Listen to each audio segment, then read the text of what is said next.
हरिओम। नमस्कार। चिन्मय विजय YouTube channel पर आप सभी का स्वागत है। हम ऐसे महान व्यक्ति के बारे में, जयंती के बारे में बात करने जा रहे हैं जिनकी कलम ने भारत ही नहीं बल्कि पूरे विश्व में नई दिशा दी है। एक कवि, एक दार्शनिक, एक शिक्षाविद, एक संगीतकार और सबसे बढ़कर एक महान मानवतावादी गुरुदेव रविन्द्रनाथ टैगोर।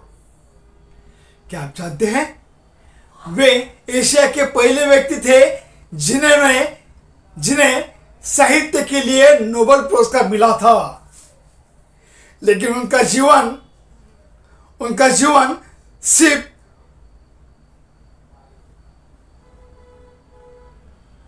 पुरस्कारों तक सीमित नहीं था। तो उनका जीवन एक संदेश था, एक आंदोलन था, एक चेतना था। अब उनके प्राथमिक जीवन के बारे में हम बात करते हैं। जैसे रविन्द्रनाथ टैगोर का जन्म 7 मई 1861 में हुआ। कलकत्ता शहर में एक समृद्ध और सांस्कृतिक परिवार में जन्म हुआ। उनके पिता देवेंद्रनाथ टैगोर एक समाज सुधारक थे और ब्रह्म समाज से वो जुड़े हुए थे। टैगोर जी का बचपन ही बहुत ही प्रभावशाली था। पारंपरिक शिक्षा पसंद नहीं थी, इसलिए अधिकतर शिक्षा उनकी घर पर ही हुई। उन्होंने बहुत कम उम्र में कविता लिखना शुरू कर दिया। साहित्य में उनका योगदान क्या है, हम उसी के बारे में चर्चा करते हैं। उनकी सबसे प्रसिद्ध कृति थी गीतांजलि। गीतांजलि नाम का ग्रंथ उन्होंने लिखा। इस कृति के लिए उन्हें 1913 में नोबेल पुरस्कार मिला। गीतांजलि की कविताएं केवल शब्द नहीं थे, वे आत्मा की आवाज है। उनकी रचना में प्रकृति, प्रेम, आध्यात्मिकता और मानवता का गहराई दिखाई देती है। उन्होंने लगभग 2000 से ज्यादा गीत लिखे, अनेक कहानियां और उपन्यास लिखे। शिक्षा के क्षेत्र में योगदान।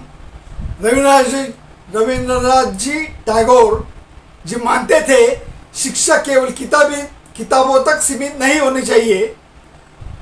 उन्होंने 1901 में एक विश्वविद्यालय की स्थापना की जो आगे चलकर बना विश्व भारती विश्वविद्यालय। यह विश्वविद्यालय प्रकृति के बीच में शिक्षा देने के एक अनोखी परंपरा के लिए प्रसिद्ध है। उनका उद्देश्य था जहां मन भय से मुक्त हो और ज्ञान स्वतंत्र हो। विचार और दर्शन, इस बारे में हम अगर उनके जीवन का दौर देखेंगे तो टैगोर जी मानवता और विश्व बंधुत्व में विश्वास रखते थे। वे संकीर्ण राष्ट्रवाद के विरोधी थे। उनका प्रसिद्ध कथन है, जहां मन भय से मुक्त हो और मस्तक ऊंचा हो।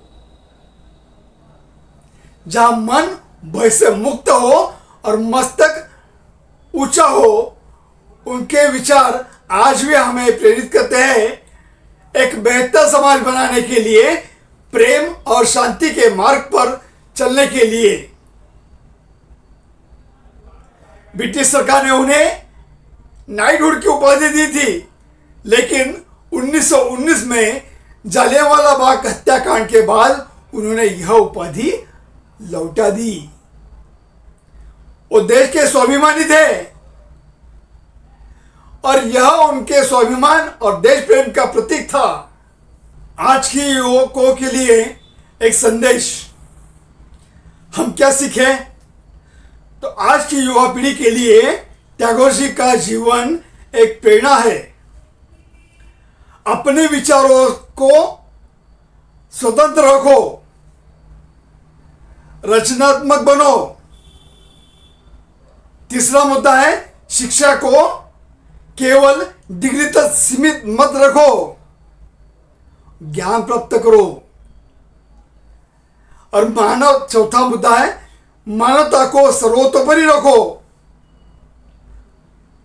अब इन सभी बातों का समापन करते हुए दोस्तों, रविन्द्रनाथ जी टैगोर केवल एक नाम नहीं है, वे एक युग है, वे चेतना है, वो प्रेरणा है।